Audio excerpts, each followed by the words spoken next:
اعوذ باللہ السمیع العلیم من الشیطان الرجیم رب اشرح لی صدری ویسر لی امری واحلل عقدۃ من لسانی یفقہوا قولی۔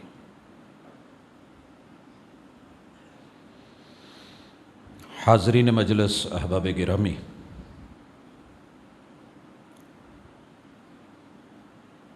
وطن عزیز میں جب سے ہوش سنبھالی ہے، کوئی بھی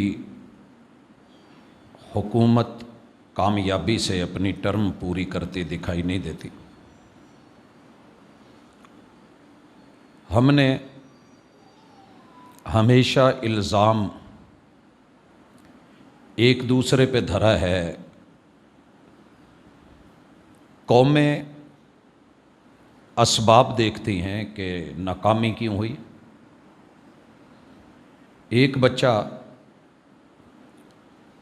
وہ اپنی پوری زندگی میٹرک کا امتحان دیتا رہے، بار بار فیل ہو، اور پھر اس امید پہ کہ چلیں اگلے سال بھی لیکن حالات وہی ہوں، تو کوئی تو بیٹھ کے سوچے گا کہ یہ اس کے بس کی بات ہے یا نہیں ہے، کیا معاملات ہیں۔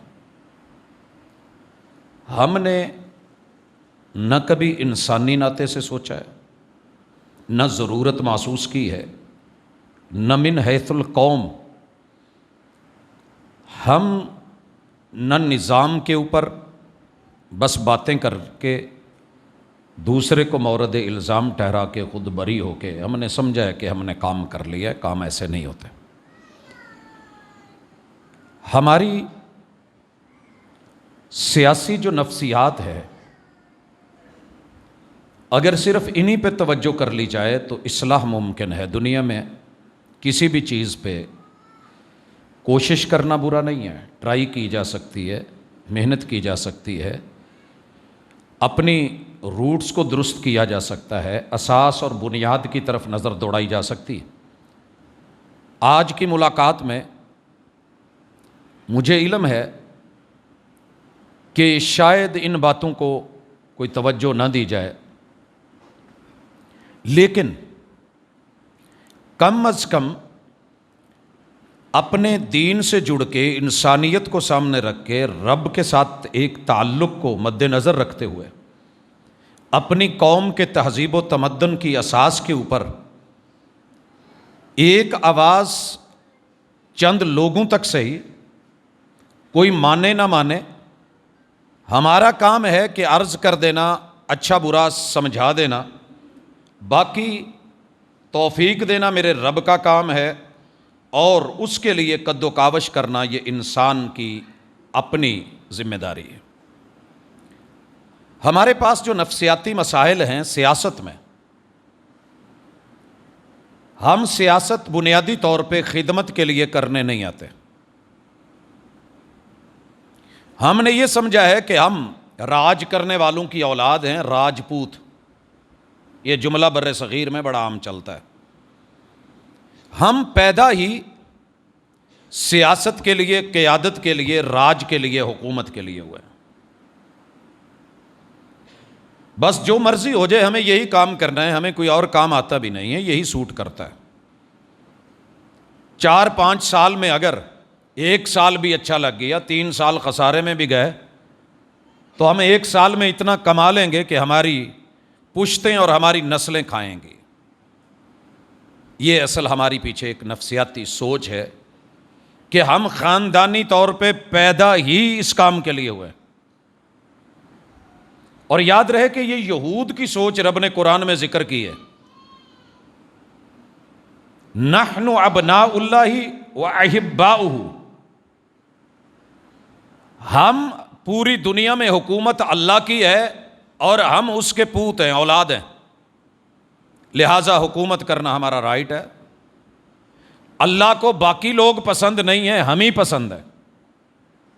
یہی وجہ ہے کہ یہودیت نے دائرہ اتنا تنگ کیا کہ بائی بورن یہودی ہو سکتا ہے، پیدائشی، دعوت کے ساتھ، دین کے ساتھ، کلمے کے ساتھ، باہر سے کسی کو انٹر نہیں کیا جائے گا۔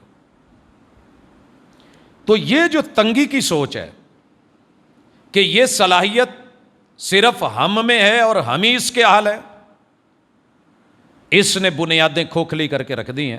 میں تھوڑی سی نفسیاتی سیاسی سوچ سامنے رکھ کے پھر دین کیا سکھاتا ہے اور کون سی اساسیں دیتا ہے اور نفسیات کو درست کیسے کرتے ہیں اس طرف آتا ہوں۔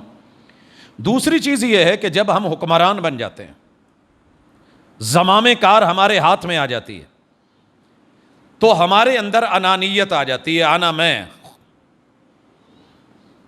یہ جو انا اور میں اور انانیت ہے،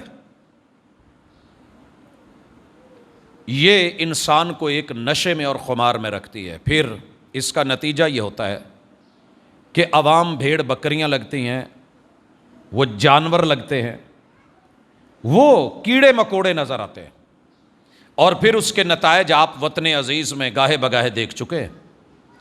تیسری بڑی ایک نفسیات جو ہمارے ساتھ جڑی ہوئی ہے کہ ہم ووٹ اپنوں سے لیتے ہیں، لیکن اپنوں کی ضرورتیں کیا ہیں، چاہتیں کیا ہیں، ان میں محبت، پیار اور ان کے حقوق ان تک کیسے پہنچ سکتے ہیں، پھر ہم یہ بھول جاتے ہیں اور غیروں سے امید رکھتے ہیں کہ وہ ہمیں سنبھال لیں گے، کنٹرول کر لیں گے۔ حالات میں اگر کہیں خرابی بھی پیدا ہوئی تو ہم ان کو چھوڑ کے نکل کے کہیں باہر جا کے پرسکون باقی زندگی جو ہے وہ گزار لیں گے۔ اپنوں سے سختیاں اور بیگانوں سے امیدیں اور نرمیاں، یہ ہماری سیاسی نفسیات بن چکی ہے۔ ہر بندہ تقریباً اس میں اس وقت ڈوبا ہوا ہے۔ اور 5ویں نمبر پہ میں دیکھ رہا ہوں کہ ہم نے ہمیشہ بنیادی طور پہ کہیں نہ کہیں یہ نعرہ اٹھایا ہے کہ انسانوں کی بنیادی ضرورت روٹی، کپڑا اور مکان ہے۔ ایسے نہیں ہے۔ روٹی، کپڑے اور مکان کا اللہ نے ذمہ اٹھایا ہوا ہے، انسانوں کی بنیادی ضرورت کچھ اور ہے، جو اپنے منصوبوں سے طے ہونی ہے، جسے نصیب بنایا جانا ہے اور جس میں عروج کی طرف، بلندی کی طرف گراف لے جایا جا سکتا ہے۔ اس میں سر فہرست یہ ہے کہ اگر آپ کی جان کو سیکیورٹی ہے، جان کو سیکیورٹی دینا، یہ حکمرانی کا اور سیاست کا بنیادی اصل مقصد ہے۔ جان ہے تو جہان ہے، جان ہے تو دین ہے، جان ہے تو مال ہے، جان ہے تو ماں باپ ہے، جان ہے تو آل اولاد ہے، جان ہے تو پھر آگے دیگر سارے معاملے ہیں، پھر آگے میری نسل بھی ہے۔ جب یہ جان ہی نہیں تو انسان کو جانی تحفظ، امن امان، یہ ہم بھلا کے بیٹھے ہوئے ہیں۔ وہ جی روٹی دے دو، انسلٹ کر کے روٹی کھائی تو کیا کھائی، لی تو کیا لی۔ خوف کے حالات میں بادل چھائے ہوئے ہوں اور وہاں پہ کچھ کر لیا تو کیا کر لیا، اور ان ساری چیزوں کو کمانڈ کر رہا ہوتا ہے دین۔ یاد رہے، صرف دین ہے جو آپ کے جان کو، مال کو، عزت اور آبرو کو تحفظ دے سکتا ہے، کوئی اور نہیں۔ بڑے سارے ممالک کے اندر یہ معاملات ہیں۔ میں پچھلے ہفتے یہ دیکھ رہا تھا کہ سعودیہ میں ساری دنیا اس کو برا کہہ رہی ہے، کہے، مرضی ہے۔ ایک مرد شادی کرتا ہے، اس کی پہلی بیوی فوت ہو گئی ہے، وہاں پہ زیادہ شادیوں کو مسئلہ نہیں ہے، ایشو نہیں ہے۔ شادی ہوتی ہے، اس کی پہلی بیٹی شوہر کی موجود ہے، اس خاتون سے جو نئی آئی ہے اس سے باپ اور بیٹی کی محبت برداشت نہیں ہوئی۔ ظاہر ہے جب مائیں چلی جاتی ہیں تو بچوں کے ساتھ والدین کی محبت اللہ ڈبل کر دیتا ہے، وہ ماں ہو یا باپ ہو۔ ماں ہے تو باپ کی بھی جگہ ساتھ لیتی ہے، ماں والی بھی، اور باپ ہے تو وہ ماں والی ممتا بھی رب اس میں اضافی پیدا کر دیتا ہے۔ اب اس عورت سے یہ برداشت نہیں ہوا، اس نے اس 7 سالہ بچی کو مار دیا ہے۔ سر جی ہماری طرح نہیں ہے کہ جو مرضی جہاں جیسے ہو جائے، کوئی بات ہی نہیں ہے۔ بیچ چوک کے علاقے، فوج بھی ہے، سپاہی بھی ہیں، ڈاکٹرز بھی ہیں، وکلاء بھی ہیں، ججز بھی ہیں، عدلیہ ہے، گردن اتاری گئی ہے اس کی۔ اب ایک گردن اتار کے ظالم کی امید ہے کہ آئندہ 50 سال تلک اس کا اثر رہے گا۔ میں نے 1994 اور 95 میں حدیں دیکھی تھیں، اور ان کا اثر آج بھی ہے۔ 5 سال پچھلے لے لے، 23 سال یہ 28 سال ہونے کے باوجود جب بھی وہ حد کا منظر اور سین سامنے آتا ہے تو روٹی اچھی نہیں لگتی۔ لیکن خوشی کس بات کی ہے کہ اس بچے کو جس کا کوئی نہیں تھا، رب کے قانون کے ساتھ تحفظ ملا، وہ تو گیا، لیکن اس کی وجہ سے جو ایک عدل ہوا، آپ کو سوسائٹی کے اندر سکون ملے گا، جانی تحفظ ملے گا۔ یہ ذمہ داری تھی، اور اللہ تعالیٰ نے یہ سورۃ الحج میں حج پہ بلا کے سب کو ایک لباس پہنا کے اللہ رب العزت نے ایک بات کی ہے، اور سنو، الذین اخرجوا من دیارہم بغیر حق، اے مہاجرین، تمہیں مکہ سے بغیر کسی تمہارے جرم کے تمہارے گھر چھین لیے گئے، کاروبار چھین لیے گئے، بیوی بچے آل اولاد چھین لی گئی، فصل نسل چھین لی گئی، اور تم سے تمہارا کعبہ اور بیت اللہ چھین لیا گیا، تمہیں نکال دیا گیا، تم نے ہجرت کری، اور تم یہاں مدینے میں آئے ہو۔ یہ چیز اپنے ذہن میں رکھیے، الا ان یقولوا ربنا اللہ، ان کے پاس سوائے یہ کہنے کے اور کچھ نہیں بچا تھا کہ یار اللہ مالک ہے، ہن رب تے رکھا نے، بچیا تے کچھ بھی نہیں۔ اللہ تعالیٰ نے کمال کی بات کی ہے 2 آیتیں آگے چل کے، وَلِلَّهِ عَاقِبَةُ الْأُمُورِ، جب سیاہی ہو، اندھیرے ہوں، کچھ نظر نہ آتا ہو، حاکم وقت کی، حکمران کی، عوام کی رعایا کی، اللہ پر توکل اور یقین کی اس اساس کی وجہ سے نتیجہ کس کے حق میں جائے گا یہ اللہ ہی جانتا ہے، یقیناً انہی کا جو رب سے جڑتے ہیں۔ نتیجہ رب نے 8 سال بعد دکھا دیا تھا۔ یہاں اللہ کہتے ہیں وَلَوْلَا دَفْعُ اللَّهِ النَّاسَ بَعْضَهُمْ بِبَعْضٍ، ہمارا ایک اپنا اصول ہے، دنیا میں جو کوحرام مچا ہے یہ بندوں نے اپنے ہاتھوں سے کمایا ہے۔ ظَهَرَ الْفَسَادُ فِي الْبَرِّ وَالْبَحْرِ بِمَا كَسَبَتْ أَيْدِي النَّاسِ، یہ ان کے ہاتھوں کی کمائی ہے، یہ ان کی کمائی اور لڑائی کی وجہ سے ہم پھر انسانوں کو انسانوں سے ہٹاتے ہیں۔ ہمارا بھی اصول ہے۔ آپ کو پتہ ہے مد و جزر کیا ہے؟ سمندر کا پانی بڑے پریشر سے اور بڑی پاور سے چلتا ہے کہ میں نے آج آزاد ہو کر کے باہر آبادیوں میں چلے جانا ہے۔ یاد ہے ٹھٹھا تک پانی آ گیا تھا۔ کون ہے جو اس بفری ہوئی لہر کو لہر سے توڑتا ہے؟ وہ اللہ ہے، کہ ساحل پہ لا کے بے جان کر کے واپس لوٹا دیتا ہے۔ کوئی ہے جس نے حد بندی چلا رکھی ہے؟ اللہ کہتے ہیں اگر ہم ظالموں کو ظالموں سے نہ روکتے تو پہلا کام کیا ہوتا؟ لہدمت صوامع، خانقاہیں زمیں بوس ہو جاتی، وبیع، کلیسے مٹا دیے جاتے، وصلوات، عبادت گاہیں ختم کر دی جاتی، ومساجد یذکر فیہا اسم اللہ کثیرا، اور زمین سے مسجدوں کے بھی وجود ختم کر دیے جاتے۔ لیکن یاد رہے وَلَيَنْصُرَنَّ اللَّهُ مَن يَنْصُرُهُ، اصل مدد اللہ کی ہے، وہ رب نے کرنی ہی کرنی ہے۔ ان اللہ لقوی عزیز، قوتیں اور غلبیں تیرے رب کے پاس ہیں۔ دنیا یہ سمجھتی ہے کہ جم غفیر میرے پاس ہے، 24 کروڑ عوام میرے پاس ہے، قوت سپاس سفید سیاہ میں اس کا مالک ہوں۔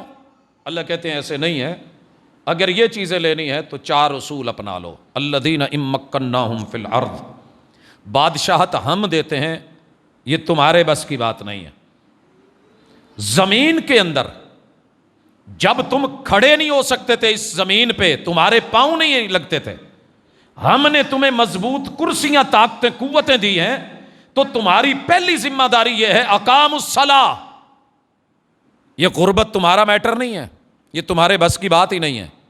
وسائل جس کے ہیں اس کے تابع ہو کر کے رہو، وہ منہ کھول دے گا، وہ وسائل دے گا، اس کی ذمہ داری ہے، لیکن شرط یہ ہے کہ اس کے تابع رہو۔ 4 کام اپنی قوم کو سکھاؤ، سٹینڈ کیسے لینا ہے، بڑوں کے سامنے کیسے کھڑا ہونا ہے، چھوٹوں پہ کیسے شفقت کا شجر سایہ دار بن کے کھڑا ہونا ہے۔ یہ نماز میں قیام سکھاتا ہی یہ ہے، نماز نہیں، میں کئی بار کہہ چکا ہوں، الصلاۃ، جو نماز انسان کو خالق اور مخلوق سے نہ ملائے وہ نماز کیسی؟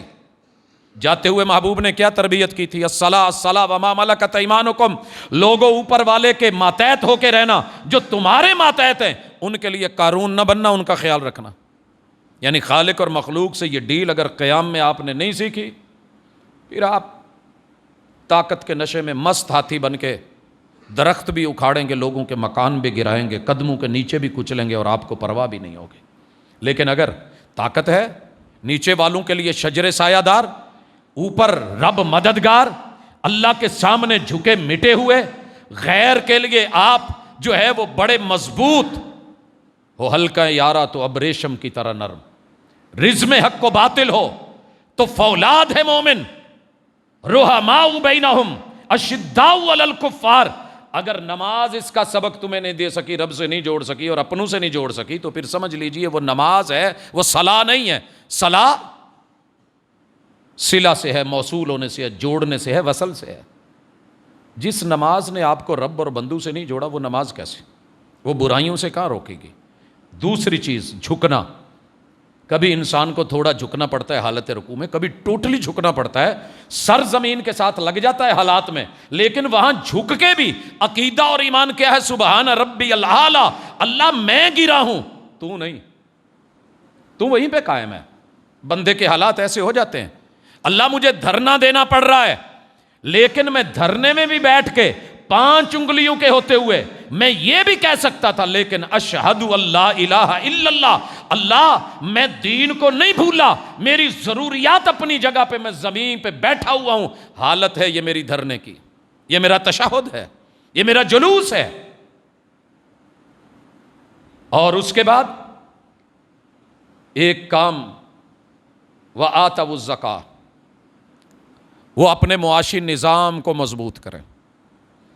ہم نے یہاں معنی یہ کیا ہے کہ زکوٰۃ کمیٹی بنا دیں، اس کی ایک وزارت بنا دیں، مذہبی امور، عشر، اوقاف، زکوٰۃ یہ بنا دیں۔ نہیں، اس ایک لفظ میں زکوٰۃ، جتنے بھی لوگ ہیں اپنے جسم کی زکوٰۃ دیں۔ جسم کی زکوٰۃ کیا ہے؟ محنت۔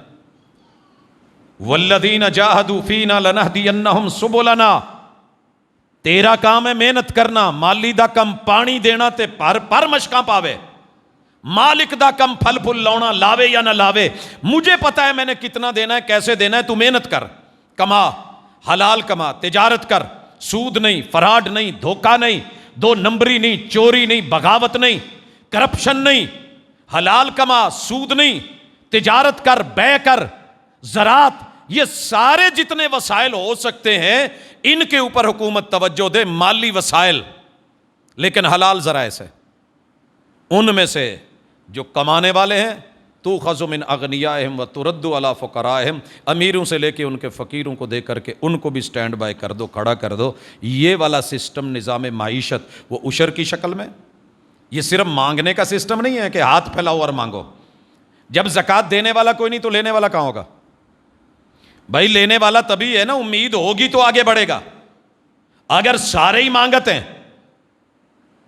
سب نہیں کشکول پکڑنا ہے، بھیک نہیں، خودداری، فقیر بھی ہر وقت فقیری پہ انحصار نہیں کرے گا، مانگنے پہ انحصار نہیں کرے گا، بلکہ اچھے ذرائع میں لا کے اس کو آگے چلانا، سیٹ اپ میں لانا، یہ والا نظام زکوٰۃ ہے جسے ہم آج تک سمجھے ہی نہیں۔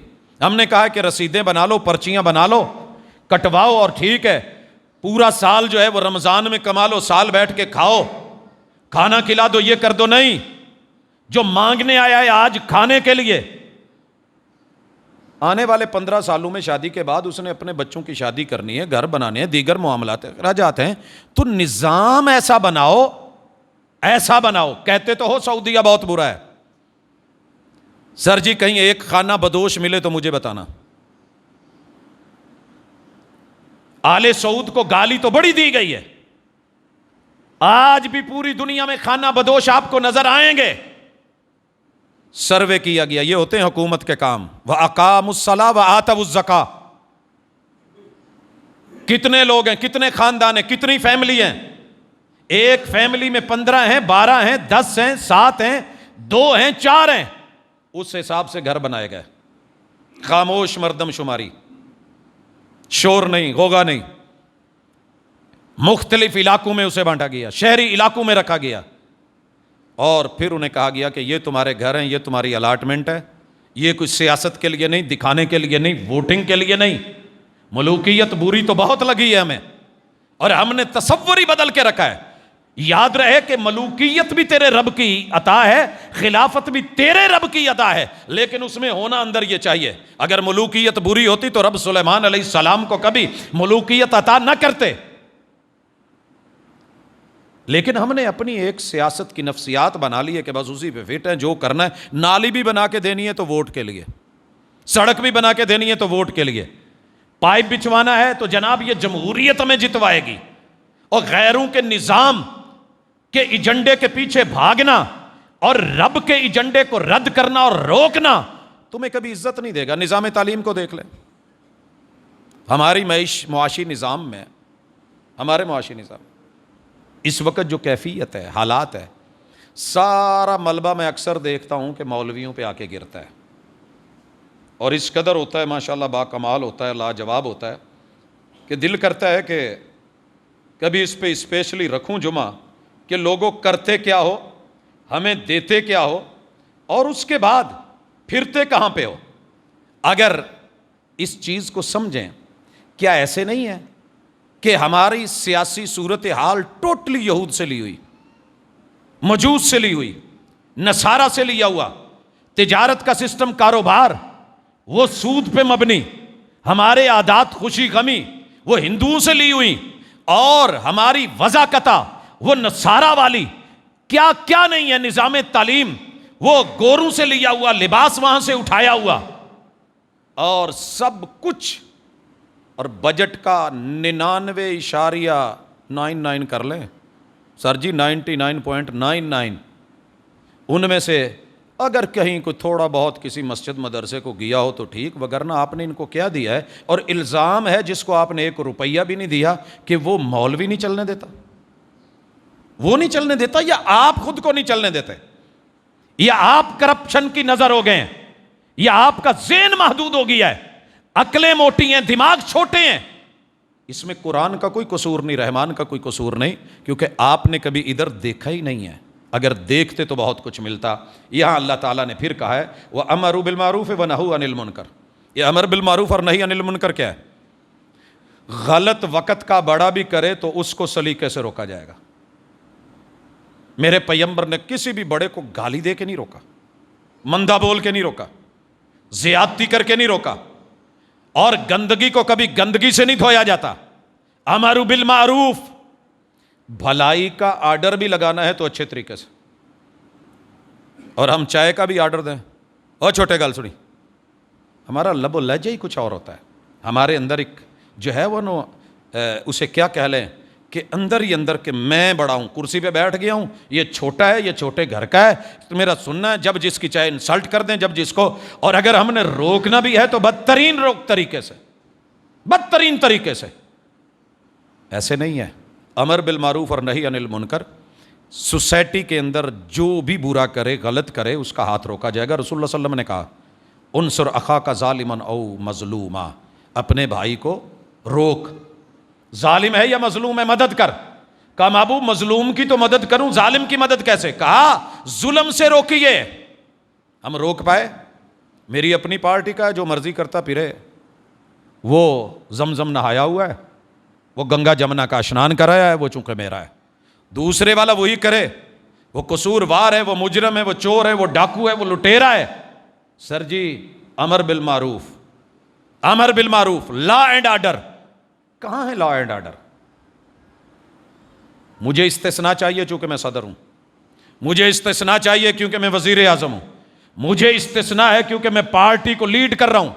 میرے اوپر یہ اصول اور قانون لاگو نہیں ہوتا. یہاں تو جناب عمر بھی کٹہرے میں کھڑے ہیں اور جناب علی المرتضیٰ بھی کٹہرے میں کھڑے ہیں. یہاں رسول اللہ صلی اللہ علیہ وسلم جمعرات کے دن زور کے بعد منبر پہ خود کو کٹہرے میں کھڑا کر کے کہتے ہیں کہ کسی پہ زیادتی ہوئی ہو تو بدلہ لے لو. محمد بدلہ دینے کو تیار ہے. اور ادھر سر جی سوال ہی پیدا نہیں ہوتا. یہی وجہ ہے کہ ہماری ان چیزوں نے ہمیں بہت دور کیا ہے. تو آئیے اللہ تعالیٰ اس کے بعد کہتے ہیں وَلِلَّهِ عَاقِبَةُ الْأُمُورِ، یہ کام تم کرو حکومت میں آ کے، تمہارے نتیجے میں خود نکالوں گا، تمہارے نتیجے میں خود نکالوں گا. تمہارا کام ہے یہ، میرا کام ہے وہ. حضرات اس آیت کو میں نے اپنے لیول پہ دیکھا ہے اور کمال دیکھا ہے. سن 2000 میں پیپر دے رہا تھا، بہاولپور یونیورسٹی ہے. کنٹرولر میرے کمرے میں، ہال میں جہاں پیپر دے رہا ہوں، پتہ نہیں کیا شکایت لگی، آئے پین چھین لیے، میرے پاس جو مارکر تھے کٹ والے وہ لے لیے. جاپان کے تھے، میں باہر سے آیا تھا تو لے کے آیا تھا. ہینڈ رائٹنگ میری سے اچھی تھی، ورڈ کو میں نے ٹاپ کرا ہوا تھا. تو وہ کہنے لگے کہ جناب یہ آپ کی ہینڈ رائٹنگ کی وجہ سے پہچان ہو رہی ہے کہ یہ پیپر کس کا ہے، ہم آپ کے خلاف یہ کر دیں گے وہ بنا دیں گے.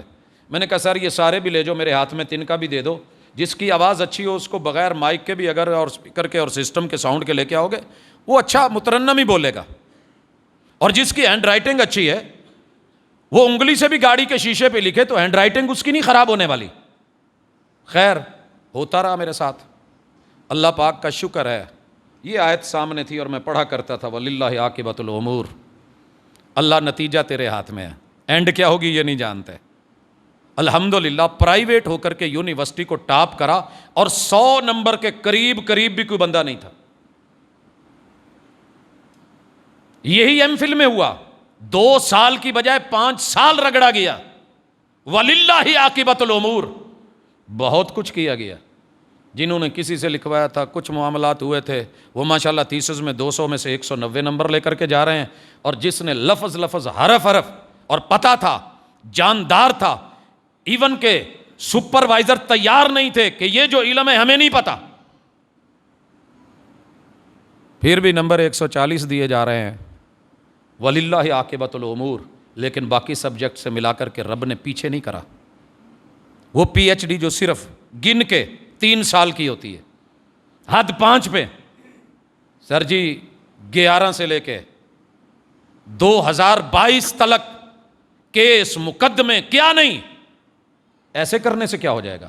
اگر آپ اپنے رب کے تابع ہیں، خود کو نہیں گراتے، آپ کسی کا جواب اینٹ کا پتھر سے دینے کو نہیں ہے، اصول قاعدے ضابطے اخلاقیات پہ قائم رہتے ہیں، تیرے رب کا وعدہ ہے اللہ کرے گا. محمد الرسول صلی اللہ علیہ وسلم نے سکھایا تھا. جناب عثمان چاہتے تو مدینے کے اندر آئے ہوئے یہ جتنے لوگ تھے نا گردنیں اتار کے رکھ دیتے، مگر حرم تھا، حرم تھا. یار یہ کوئی چھوٹی بات نہیں ہے کہ آپ کے پاس طاقت بھی ہو، قوت بھی ہو، آپ خلیفۃ المومنین اور مسلمین بھی ہوں، امارت سیادت قیادت بھی ہو، وسائل بھی ہوں، اور پھر آپ چپ کر کے اپنی جان کے اوپر سہ لیں لیکن مدینے میں قتل عام کا سلسلہ نہ کریں. تو یہ کوئی چھوٹی بات نہیں. وَلِلَّهِ عَاقِبَةُ الْأُمُورِ. مارنے والوں کا آج کوئی نام نہیں جانتا، لیکن عثمان کی عظمت کو قرآن بھی بیان کرے، جہان بھی بیان کرے، پوری دنیا کے اندر جو ہیں وہ ڈنکے ہیں ان کے. یہ چیزیں کوئی چھوٹی نہیں ہیں جناب. اس لیے اپنے آپ کو سیاسی امور سے جوڑیے، مگر پہلے تھوڑا اساس پڑھ لیجئے. پہلی اساس کہ کامیابی کی ضمانت جمہوریت میں نہیں، خلافت میں ہے. یہ پہلے بھی ایک خطبے میں یہ چیزیں ذکر کر چکا ہوں. بندو کی حکومت بندو کے ذریعے بندو پر، یہ سلوگن برا نہیں ہے، اس میں ایک تھوڑا سا اور ایڈ کر لیجئے، اللہ کے تابع رہ کے. خلافت کیا ہے؟ بندے ہی حکومت کرتے ہیں، خلیفہ اللہ نے انسان کو بنایا ہے اور انسانوں کے لیے بنایا ہے. انسانوں کی معاونت ساتھ وَأَمْرُهُمْ شُورَىٰ بَيْنَهُمْ. وہاں اپنے فیصلے وہ ٹھونسے نہیں جاتے، وہ دھونس نہیں ہوتی، وہاں مشورہ ہوتا ہے اور اسی میں خیر ہوتی ہے. رسول اللہ صلی اللہ علیہ وآلہ وسلم بیٹھے ہیں، پتہ چلا ہے کہ مکے کی طرف سے چڑھائی ہو رہی ہے. کہا یار کیا کریں؟ کہا حضور علیہ الصلوۃ والسلام شہر چھوڑ دیں، اندر خواتین بھی ہیں، بچے بھی ہیں، کہیں باہر نکلتے ہیں. مشورہ ہوا احد چلتے ہیں، اسے بیک پہ کرتے ہیں، فرنٹ کا میدان ہے انہیں ان میں لا دیں، وادیوں سے آئیں گے، پیچھے سے ہمارا جو ہے اپنا علاقہ، شہر، عورتیں، بچے، گھر بار محفوظ رہیں. فیصلہ ہو گیا. بعد میں پتہ چلا جب یہودی 307 چھوڑ گئے کہ نہیں اب یہ دشمن اندر گھر کے اندر بھی ہیں، بیک انہوں نے لے لی ہے، کیا بنے گا؟ تو پھر یہ خیال آیا کہ نہیں، شہر میں رہ کے لڑنا ہی اچھا تھا مدینہ میں۔ آپ نے کہا ہم نے مشورے سے جو کام کیا ہے اس میں خیر ہوتی ہے، مشورے سے کیے گئے کام کے اندر ما خاب من استخار ولا ندم من استشار، جو رب سے مشورہ کر لے، استخارہ کر لے، وہ کبھی ناکام نہیں ہوتا، اور جو بندو سے مشورہ کر کے چلے وہ کبھی شرمندہ نہیں ہوتا۔ ہمیں شرمندگی نہیں اٹھانی پڑے گی انشاءاللہ۔ آپ نے فیصلہ لیا، جنگ احد میں ہی ہوئی، خندق کے موقع پہ آپ نے اپنا کوئی نہیں پوچھا یار ایسے ساری قومیں مل کے آ رہی ہیں، کیا کریں، کیا کیا جائے؟ ان کی مان لیں، ان کے تابع ہو جائیں، ان کے سسٹم میں چلے ماتحت ہو کے۔ اور یہاں مجھے وہ ملا عمر کی بات یاد آ گئی، آپ نے سنی ہوگی، ہماری فوج، ہماری حکومت، ہماری سپاہ جب امریکہ بہادر نے دندناتے ہوئے حملہ کے لیے پاکستان کو ساتھ ملایا تو سفارت ہوئی کہ یار حالات ٹھیک نہیں ہیں، عراق کو دیکھ لو، پچھلے ممالک کے ساتھ ہونے والے سلوک دیکھ لو، وہ پتھر کے زمانے میں لوٹ جاؤ گے، کچھ نہیں بچے گا۔ ان کے تابع ہو کر کے ڈالر لو، ریال لو، ترقیاں کرو، یورو لو، یہ وہ موج کرو، وگرنہ تم بچو گے نہیں۔ ان کی طرف سے جو جواب آیا تھا وہ 3 ہی لائنیں تھیں کہ ہم بھیک کی اور ذلت کی روٹی سے عزت کی بھوک برداشت کر لیں گے، ہمیں ایسا ڈالر نہیں چاہیے۔ نمبر 2، جیت یقیناً ہماری ہے، کیونکہ قرآن نے کہا ہے وَلِلَّهِ عَاقِبَةُ الْأُمُورِ، فیصلے اوپر سے ہوتے ہیں، کچھ نیچے ہوتے ہیں، کچھ اوپر بھی ہوتے ہیں، انسان تدبیریں کرتا ہے اور تقدیر کھڑی مسکرا رہی ہوتی ہے۔ تیسرا، آپ کو ان کے ساتھ ملنا نہیں چاہیے تھا، آپ ہمارے بھائی ہیں، دشمن نہیں ہیں، لیکن بہرحال آپ ملے ہیں، لیکن ہم پھر بھی اس معاملے میں دیکھیں گے۔ حضرات، دنیا نے دیکھا ہے، وہ کوئی وقت کا ولی نہیں تھا، وہ کوئی غیب نہیں جانتا تھا، یہ ہے جو آپ کی نفسیات کو مضبوط کرتا ہے۔ پورے قبیلے مل کے آ گئے ہیں، آج مٹا دیا جائے گا، کچھ نہیں ہوگا۔ سیدنا سلمان فارسی کہتے ہیں خندق کھود لیں جدھر سے انہوں نے آنا، مشورہ بھی ہو گیا، اللہ پر توکل اور یقین بھی۔ جو 313 کو لے کے بدر میں جیت کے آئے تھے، جن کے 70 شہداء احد میں تھے، خندق کھود کے کھڑے ہیں۔ کبھی واقعہ خندق پڑھیے، یہ وہ واحد جگہ جہاں قرآن نے کہا ہے کہ کلیجے منہ کو آ رہے تھے، خوف اتنا تھا، ڈر اتنا تھا، لوگ راتوں کو نکل کے یہاں سے وہاں تک نہیں جا سکتے تھے، ہیبت تھی، دشمن دندنا رہا تھا۔ لیکن فیصلہ جب رب کرنے پہ آئے، آپ کا کام ہے کھڑے ہونا، صرف سنبھالنا میرے رب کا کام ہے۔ رب نے سنبھالا، دنیا کے سامنے آیا۔ اس لیے ذہن میں رکھیے کہ خلافت میں ہی کامیابی ہے۔ حضرت ابوبکر صدیق رضی اللہ تعالیٰ عنہ کو کہا گیا کہ کیا کر رہے ہو، کہاں بھیج رہے ہو یہ اسامہ کو، اندر کے حالات ٹھیک نہیں ہیں، لوگ مرتد ہو گئے ہیں، لوگ زکوٰۃ نہیں دے رہے، ختم نبوت کا میٹر بن گیا ہے۔ کہا جس لشکر کو میرے مرشد نے روانہ کیا ہے، ساری دنیا بھی مل کے روکے، میں نہیں روکوں گا۔ مدینے والوں کو باہر سے درندے آ کے بوٹی بوٹی کر دیں اور آسمان سے پرندے اتر کے ان کا گوشت بھی نوچ لیں، ابو بکر اس لشکر کو نہیں روکے گا جو فیصلہ میرے مصطفیٰ دے چکے ہیں۔ حضرات، دنیا نے دیکھا، پھر وہی خلافت کہاں تک گئی تھی، اور آج جمہوریت ہمیں سمیٹ کر کے ماشاءاللہ جو پہلے آدھا پاکستان لے جا چکی، پھر بھی ہم نہیں سمجھے، اب صوبے صوبے کی بات کر رہے ہیں، پھر بھی ہم نہیں سمجھ رہے۔ تو ذہن میں رکھیے ہم اللہ کی نیابت کرنے والے اس زمین پہ ہیں، خلافت میں۔ دوسری چیز، انانیت کو مٹائیں، کوئی بھی بندہ حرف کل نہیں، حرف آخر نہیں۔ یہ جو آنا ہے نا، میں، یہ گردن میں سریا، یہ حکومت کی وجہ سے آتا ہے، اور ہم لے لیتے ہیں، اور پھر ظاہر کچھ اور باطن کچھ اور۔ اللہ تعالیٰ نے اکڑ تو فرعونوں کی بھی نہیں دیکھی، قارونوں کی اور حمانوں کی بھی نہیں دیکھی، نمرودوں کی بھی نہیں دیکھی، اینڈ پہ جا کے لوٹے تو کیا لوٹے، آمنت برب موسیٰ و ہارون۔ اتنی انانیت نہ رکھیے کہ مرتے مرتے بھی کہیں اپنی غلطیوں پہ غور کیجئے۔ جب سامنے دکھا پھر بولا موسیٰ اور ہارون کا رب سچا ہے، میں اسی پہ ایمان لاتا ہوں۔ کہا الانا، بہت لیٹ ہو گئے ہو، بہت لیٹ ہو گئے ہو۔ آئیے ہم لیٹ ہو رہے ہیں، لوٹیں۔ اسی طرح اپنوں کو دشمن مت سمجھیں. یہ جو ریکویسٹ کروں گا آپ تمام سے، گھر کے اندر باپ ایک پارٹی میں ہے، بیٹا دوسری میں ہے، بیٹی تیسری میں ہے، بیوی چوتھی میں ہے، سب نے ایک ایک پارٹی جوائن کی ہے، کوئی تو جیتے گی. یہ اپنی نفسیات ختم کر دیں. سیاسی میٹر ہے، آپ کو جو اچھا لگتا ہے آپ اس کو کہیں، دلیل دیں، لیکن غلط کا دفاع کر کے آپس میں جنگ کر کے ماں بیٹی کو، بیٹا ماں کو، بہن بھائی کو، رشتہ دار، یہ ددیال ننیال سسرال چچے تائے ایک دوسرے سے کٹے مت. رحماء بینہم، سیاست سمجھ لیجئے وہ سیاست نہیں ہے. پانی سکون دیتا ہے، تیزاب پیو گے جہاں جہاں سے گزرے گا. اگر سیاست ہے، لیڈ کرنا ہے، ساتھ دینا ہے، فائدہ دینا ہے، تو پھر رشتے توڑ کے جو سیاست آپ کو جو لاتی ہے پھر وہ یہ کام کی نہیں ہے. اس کے بعد غیر، جب آپ کو غیر اچھے لگنے لگے سمجھ لیں گھر کی بربادی ہو گئی ہے. جب باپ برا لگنے لگے، ماں، اپنے برے لگنے لگے، اپنی رعایا بری لگنے لگے، اور غیروں کے لیے ہم جینے لگیں اور ان کے حقوق کی جنگ لڑنے لگے، اپنے وسائل یہ سارے بھٹی میں دھونک دیں، تو پھر سمجھ لیجئے کہ آپ ناکام ہو رہے ہیں. پیچھے ہٹیے، نظر ثانی کیجئے. اور پانچویں چیز، معیشت اور معاش کے اندر سب سے پہلے جان کو تحفظ دو. جان کو تحفظ کیسے ملے گا؟ یہ پوائنٹ میں آگے چل کے تھوڑا ذکر کرتا ہوں. عدل سے. جہاں عدل نہیں ہوتا وہاں خانہ جنگی ہوتی ہے. جہاں خانہ جنگی ہو وہاں جان کو کوئی تحفظ نہیں. جہاں 2 نمبر بندوق کے قانون آ جائیں وہاں دین محفوظ نہیں رہتا. دین محفوظ نہیں رہتا. قرآن کہتا ہے قصاص. قصاص کی مثال ابھی آپ نے سنی. پتہ کیجئے کہ کتنے بچے سال میں وہاں سعودیہ میں مارے جاتے ہیں. کیوں؟ ایک ہوا واقعہ، ایکشن لے لیا گیا، قصاص ہو گیا، لوگوں کو کانوں کان خبر نہیں ہوتی، اور ہمارے پتہ نہیں راتوں رات کیا کچھ ہو جاتا ہے. گھر گھر میں، ورلڈ میں خبر. بڑے لوگوں نے کہا زیادتی ہے، ظلم ہے، نہیں ہونا چاہیے تھا، یہ پھانسی نہیں، یہ نہیں، وہ نہیں.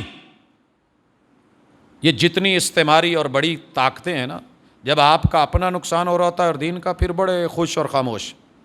اور ان کے اگر کہیں اہداف پہ چوٹ آنے لگے تو پھر سارے اکٹھے ہو کے ککڑوں کو شروع کر دیتے ہیں. تو بندے کو تھوڑی بہت تو سمجھ ہونی چاہیے کہ ہو کیا رہا ہے، یہ کہاں ہے.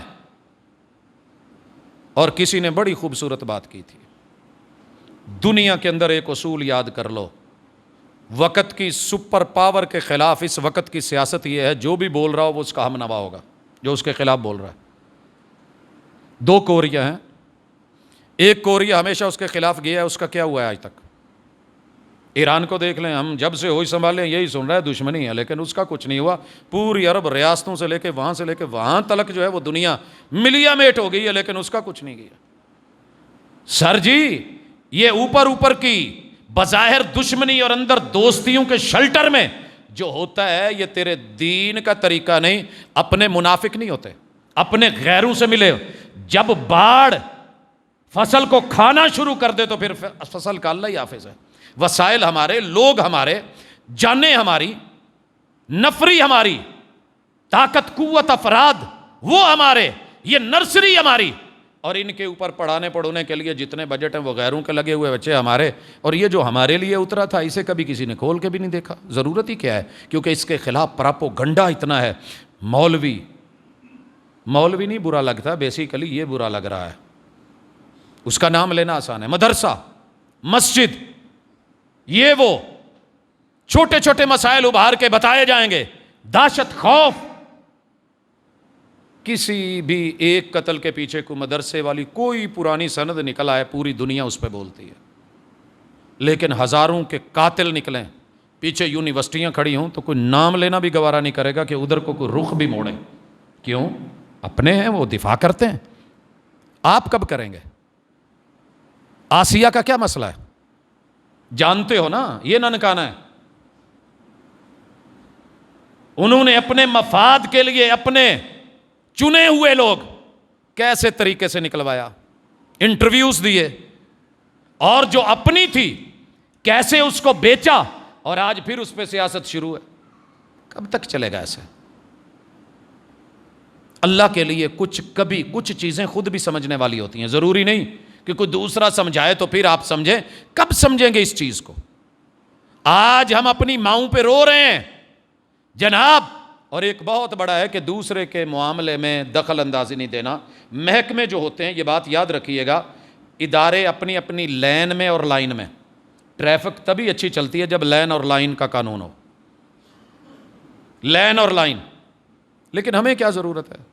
ہم تو ماشاءاللہ پھاٹک پہ کھڑے ہوتے ہیں، پتہ ہوتا ہے دوسری سائڈ سے لوگوں نے آنا ہے، ہم ایک سائڈ پوری بھر دیتے ہیں، وہ ادھر والی بھر کے کھڑے ہوتے ہیں، پھر سارے پھنس کے کھڑے ہوتے ہیں. دخل اندازی نہیں، اور واقعی نہیں. ہر ادارہ اپنی حدود میں دائرہ کار میں رہ کے کام کرے، لیکن اگر غلط کرنے لگے تو پھر روکنے کے لیے امر بالمعروف نہی عن المنکر بھی ضروری ہے. رسول اللہ صلی اللہ علیہ وسلم نے امیر بنا کے بھیجا، امیر نے کہہ دیا کہ ایسے کرو، چھلانگ لگاؤ آگ میں، چھلانگ لگاؤ. یہ ہے الطاعہ. لا اینڈ آرڈر کا مسئلہ نہیں کھڑا کیا جائے گا، حاکم وقت کی بات مانی جائے گی. وَإِنْ أُمِّرَ عَلَيْكُمْ عَبْدٌ حَبَشِي، اگرچہ منکے کے سر جیسے پچ کے چھوٹے سر والا کالا حبشی بھی تم پہ حاکم بن جائے تو تم نے نافرمانی نہیں کرنی، اپوزیشن کھڑی نہیں کرنی. شریعت کے مزاج میں اپوزیشن نہیں ہے. رسول صلی اللہ علیہ وسلم نے کہا جو مد مقابل کھڑا اور روک تقریب کا سلسلہ شروع کرے، گردن اتار دو. تعمیر ہونی چاہیے، تقریب نہیں. اور ہم سوچ لیتے ہیں اچھا جی میں نہ جیتے نا، انہیں مینوں نہ کھیڈن دیتا تو میں بھی نہیں انہوں کھیڈن دینا. میرے خیال میں ہر گیم جہاں ہوتی ہے ایک ادھا بندہ ایسا ہوندا روندا جنہیں نہ کھیڈنا ہوندا نہ کھیڈن دینا ہوندا، یا وکٹاں پٹ کے بھج گیا یا بیٹ لے کے نس گیا. یہ ہے ہماری سیاست ٹوٹل. 100 لوگ بنانے کے لیے کھڑے ہوتے ہیں، 200 نو پنن لی تیار نے. یہ ہے پوزیشن. شریعت نے کہا ایسے نہیں. اگر کہیں غلط ہونے لگا ہے آپ نے سننا ہے، ماننا ہے، لائن میں رہنا ہے، آرڈر میں رہنا ہے، اوبے کرنا ہے. لا اینڈ آرڈر کا مسئلہ کھڑا نہیں کرنا، رٹ کو چیلنج نہیں کرنا. لیکن اگر لا طاعۃ لمخلوق فی معصیت اللہ، رب کی نافرمانی سیاست میں ہو رہی ہو، قیادت میں ہو رہی ہو، جہاد میں ہو رہی ہو، امارت میں ہو رہی ہو، خلافت میں ہو رہی ہو، تو سوچنا ہے. وہ رک گئے، کہنے لگے سر اپنے آرڈر پہ نظر ثانی کریں. کہا نہیں یہی ہے، لگاؤ چھلانگ، میں امیر ہوں، میرا حکم ماننا ہے. کہنے لگے کہ یار آگ سے تو بچنے کے لیے ہم نے اسلام قبول کیا تھا، اگر پھر آگ میں ہی مرنا ہے، آگ میں ہی جلنا ہے تو ہم سے نہیں ہوتا. کیس رسول صلی اللہ علیہ وسلم کے پاس آ گیا، میں امیر تھا، میں نے آرڈر دیا، انہوں نے مانا نہیں. رسول صلی اللہ علیہ وسلم نے کہا اگر تم اس امیر کے اس آرڈر پہ چھلانگ لگا دیتے تو پھر سدا جہنم میں ہی رہتا ہے. سر جی یہ نہیں ہے کوئی مطلق العنان ہے، میرا آرڈر بھی اس کے تابع ہو، قانون بھی اس کے تابع ہو، عدلیہ بھی اس کے تابع ہو، مقننہ بھی اس کے تابع ہو، فوج اور سپاہ بھی اس کے تابع ہو. چیف جسٹس تھا، وقت کا امیر تھا، آرڈر چلتا تھا. مگر سامنے کیا ہے کہ اگر وہ کتاب و سنت سے ہٹ کے آرڈر ہے تو نہیں، معذرت، یا سلام، بھلے آپ جو مرضی ہیں. تو اس لیے اگر اللہ تعالیٰ ہمیں یہ امور سمجھ دے دے تو ہم بہت کچھ جو ہے وہ سیکھ جائیں. اس کے بعد ایک بات ذہن میں رکھیے کہ ہمیں بھیک اور بھکاری، پاکستان بنے ہوئے 1 سال ہی ہوا تھا جب ہم نے قرضہ لے لیا تھا پہلا، جاننے والے جانتے ہیں. اپلیکیشن چلی گئی تھی صرف 1 سال بعد، اس سے اگلے سال وہاں سے ماشاءاللہ ہمیں قرض ریلیز ہو گیا اور ہم بڑے خوش ہوئے. اس وقت بھی ہماری خوشی عید نہیں تھی. سر جی قرضہ واحد چیز ہے جس کے بارے میں رسول اللہ صلی اللہ علیہ وسلم نے کہا جنازہ نہیں ہوتا. اور یاد رکھو، آپ اور میں سارے سن لیں، ہم سب کے جنازے وقتی ہیں. ہم مقروض مر رہے ہیں. ان سیاست دانوں نے کوئی بھی ہو اپنے مفاد کے لیے جو کچھ لیا ہے، نہ ان کے اپنے جنازے ہیں نہ انہوں نے ہمارے رہنے دیے. برا لگے گا آپ کو، غصہ ضرور آئے گا. میں بالکل نل ہو کے اپنے بیلنس کو 0 پہ لا کے میں مر جاؤں نا، میں نے کسی کا 1 روپیہ کیا 1 پیسہ بھی 1 دھیلا بھی ادھار نہ دینا ہو تو میں پھر بھی مقروض ہوں، کیونکہ میں پاکستانی ہوں. اپنے وسائل میں رہ کے مسائل کا حل کرنا، یہ ہوتی ہے سیاست، یہ ہوتی ہے قیادت، یہ ہوتی ہے خلافت. جناب عمر رضی اللہ، رسول اللہ صلی اللہ علیہ وسلم چاہتے، 2 منٹ کے لیے سوچئے، معراج پہ گئے تھے، واپسی پہ آتے ہوئے اللہ سے کہتے کہ فرشتے نال کوئی 2-4 تخت پہ جو مسجد نبوی ممبر بھیجیے، ایک عالی شان مسجد ہونی چاہیے. میں نے وہاں کیا کیا ہے؟ اپنے وسائل میں رہ کے. کیا تھے وسائل؟ جتنے پیسے تھے اتنے میں جگہ لی ہے. یتیموں کی جگہ تھی قبضہ نہیں کیا ہے. وہاں مدینے میں کھجوریں تھی، کھجوروں کے پلر بنا دیے اور ان کے خوشے لے کر کے اوپر جو ہے وہ شاخیں لے کے چھت ڈال دی ہے. وسائل میں رہ کے. میرے پیغمبر کی مسجد نبوی کا فرش کچا ہے، بارش ہو رہی ہے، امام الانبیاء سجدہ کرتے ہیں تو میرے مرشد کی پیشانی کیچڑ میں. وسائل میں رہ کے. جناب ابوبکر صدیق خلافت کری وسائل میں رہ کے، بھیک نہیں مانگی. روم بھی تھا، کیسر و کسرا بھی تھا، فارس بھی تھا. اور جناب عمر کے دور میں حضرت خالد بن ولید رضی اللہ تعالیٰ عنہ، جب انہوں نے وہ صحرا کراس کرا نا، پہلے تو خیر ربی ابن عامر کو اور مغیرہ بن شعبہ کو رضی اللہ تعالیٰ عنہما، فارسی امپائر نے بھی بولا تھا اس دور کے رستم نے، اوہ بھوکے پیاسے نکلے ہو، حالات ٹھیک نہیں ہیں، تم زندگی موت کی جنگ لڑ رہے ہو، وسائل ہیں نہیں ہیں، تمہارے پاس تو جلانے کو ماچس تک کوئی نہیں ہے، کیا کرتے ہو؟ پتھر رگڑ کے آگ جلانے والو، جہاں چشمے خشک ہو گئے مال اٹھا کے بھاگنے والو، کیا ہے تمہارے پاس؟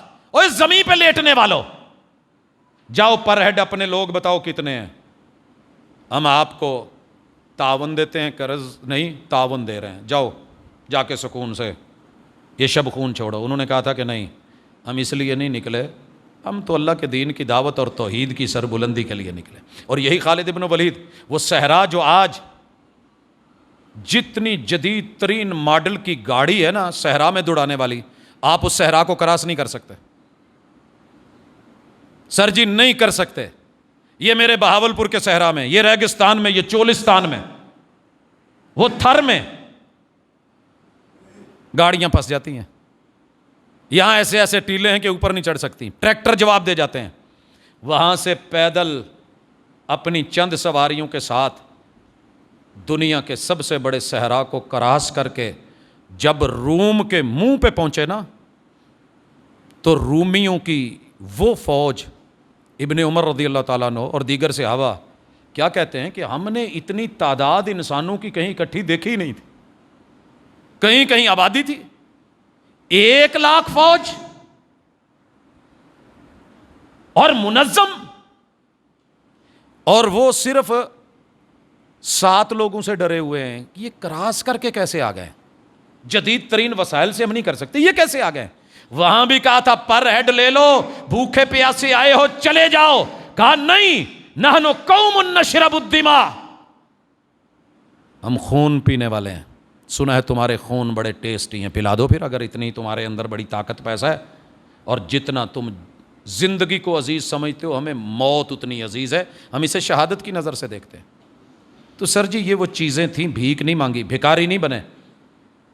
یہ نہیں دیکھا کہ ان سے جو ہے نئے سے نیا اسلحہ لیتے ہیں، انہی اپنی تلواروں میں رہ کے، انہی اوزاروں میں رہ کے، انہی تیروں میں رہ کے پھر جنگیں جیت کے بھی دکھائی تھیں. اور کیسر و کسرا قرآن میں پڑھا تھا انہوں نے، الف لام میم غلبت الروم، روم گر گیا ہے، مٹ گیا ہے، ہار چکا ہے، مغلوب ہو چکا ہے، مسلمانوں کا غلبہ ہے. ان الفاظ پر یقین تھا، بھیک نہیں مانگی.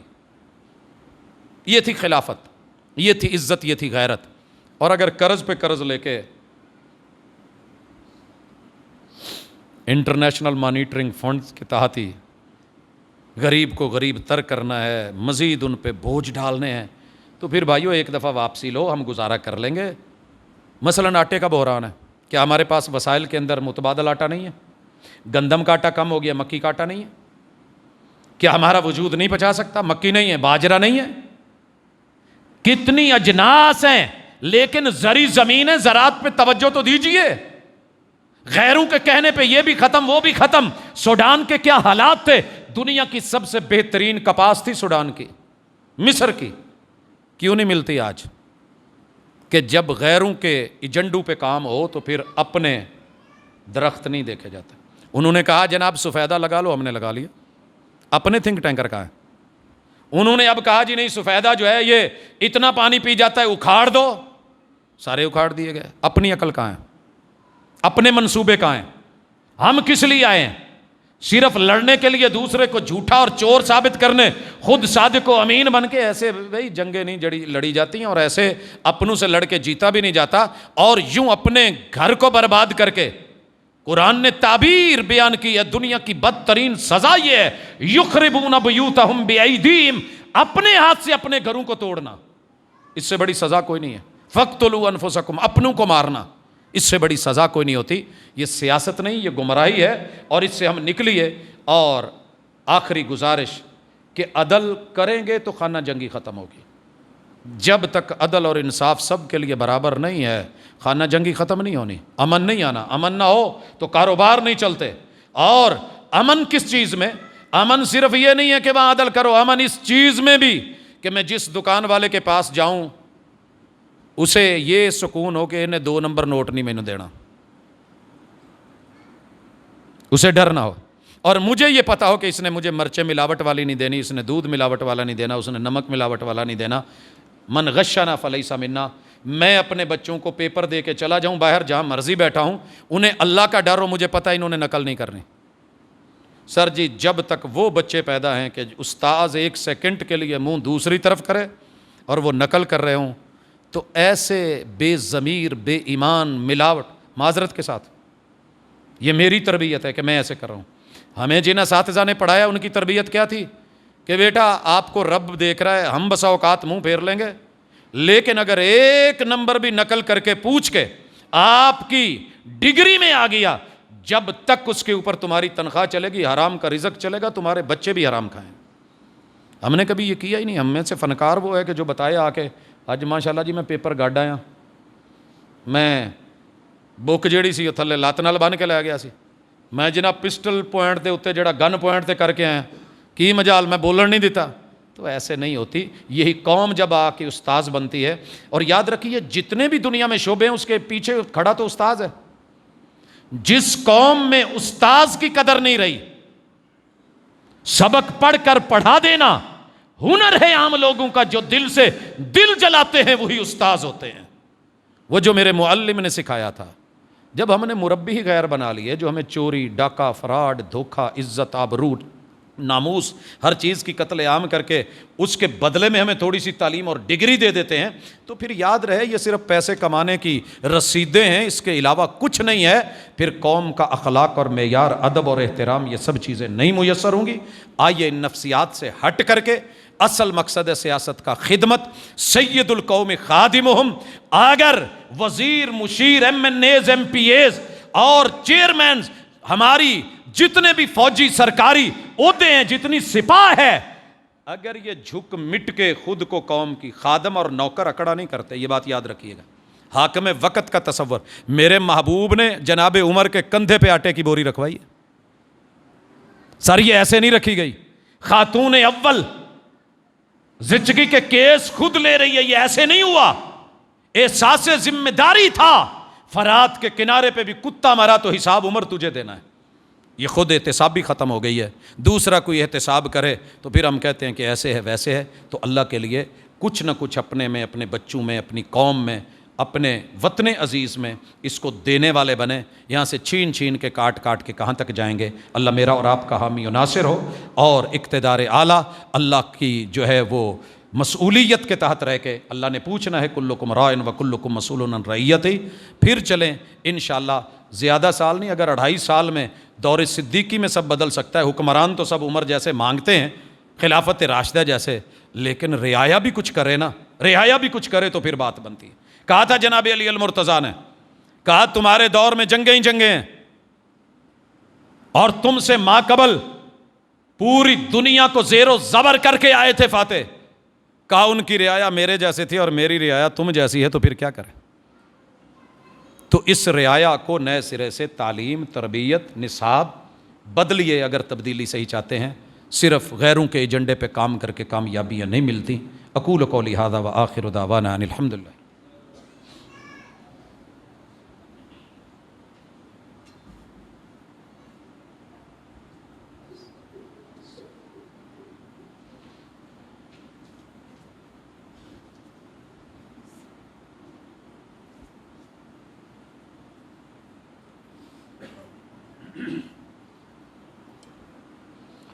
إن الحمد لله نحمده ونستعينه ونستغفره ونعوذ بالله من شرور أنفسنا ومن سيئات أعمالنا من يهده الله فلا مضل له ومن يضلل فلا هادي له وأشهد أن لا إله إلا الله وحده لا شريك له وأشهد أن محمدا عبده ورسوله.